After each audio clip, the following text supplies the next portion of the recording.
மத்திய தகவல் தொழில்துறை அமைச்சர் ராசா மீது அலைவரிசை ஒதுக்கீடு தொடர்பான சர்ச்சை ஓயாத நிலையில் சமீபத்தில் தொலைபேசி உரையாடல் விவகாரம் விஸ்வரூபம் எடுத்துள்ளது. தனியார் தொலைபேசி நிறுவன PRO நீரா ராடியா மற்றும் மத்திய அமைச்சர் ராசா, கனிமொழி MP ஆகியோர் பேசியதாக வெளியான தொலைபேசி உரையாடல் சமீபத்தில் தனியார் டிவியில் ஒளிபரப்பாயின. இந்நிலையில் சென்னை ஏர்போர்ட்டிற்கு வந்த அமைச்சர் ராசாவிடம் இது குறித்து பத்திரிகையாளர்கள் சரமாரி கேள்வி எழுப்பினர்.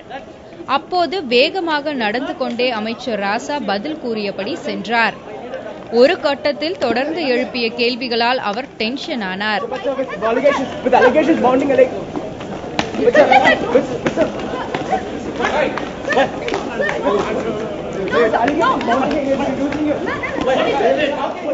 தொடர்ந்து பத்திரிகையாளர்கள் பின்தொடர்ந்து கேள்விகளை எழுப்பியபடி சென்றனர்.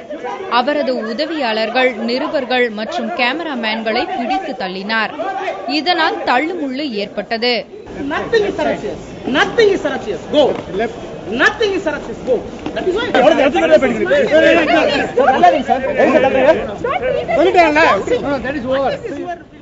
தொடர்ந்து நிருபர்கள் கேள்வி எழுப்ப உதவியாளர்களை விலக்கிவிட்டு ராசா பதிலளித்தார்.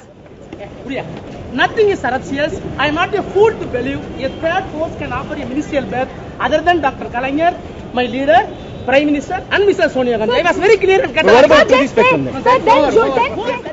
இவ்வளவு கலேபரம் நடந்த போதிலும் ஒரு வழியாக மத்திய அமைச்சர் ராசா நிருபர்களின் கேள்விக்கு பதில் அளித்துவிட்டு வேகமாக புறப்பட்டு சென்றார்.